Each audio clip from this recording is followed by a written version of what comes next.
Hello, fans. Welcome to another episode of Fictional Character Motivation, where I watch movies, pick certain movies, glean something from those movies so you can apply to your daily life. I'm your host, Quan, and today we're going to be talking about Reign of Fire on a different way to live. Hope everyone's doing well today. Got a new light, so hopefully you can see my face a little bit more clear. And here we go. Reign of Fire came out in 2002. 12-year-old Quinn watches as his mother wakes up an enormous fire-breathing beast from its centuries-long slumber. Dragon.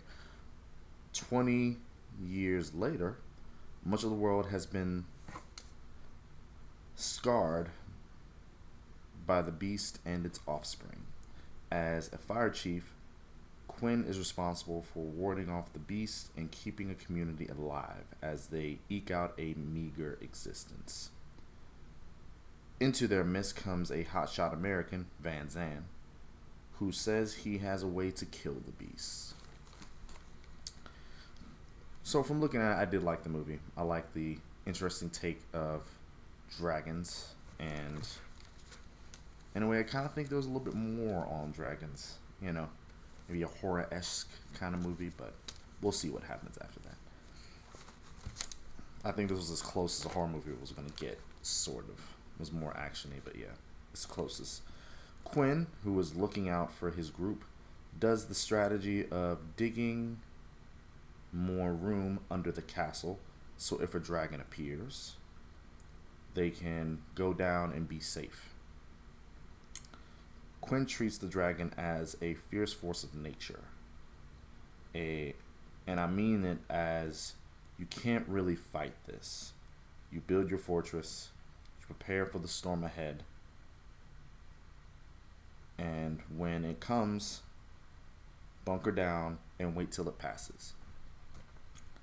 Van Zandt, on the other hand, made a rhyme, thinks that these are actual beasts that need to be killed, and has been killing them off. Even like his story of how he killed his first one and what he found out about an easier way to kill the beast. But he's come up with a system to kill them, has the team equipment to do those things at the cost of course, his crew's lives and himself, depending on what it will take to take it out.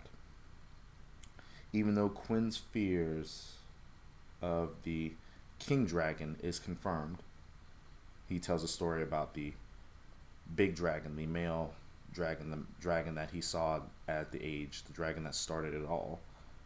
It took that incident and Van Zandt's arrival to realize, in some cases, risking for a little bit of a better life, a life where you can start to grow, a life with less fear, is better than getting by with accepting fear and barely living as a law. So, this is for everyone out there. If you feel that you should be doing more in life, if you feel that you think you can get a little bit more, go for it. But understand that there will have to be some risk, and that there could be loss. And that's the main gamble of life, because throughout the movie, he has this one perspective. And at the end of the movie, since his home is close to being destroyed, he still has the holes. He decides to go with Van Zandt and another teammate to try to kill the king dragon. And pretty much it is a journey of not only turning the tide and going from survival to finally living, but facing his fears. And know that in life, usually if you want to get to that next level, you have to face some kind of fear. You have to overcome some kind of difficulty. We all have it. We all have different things.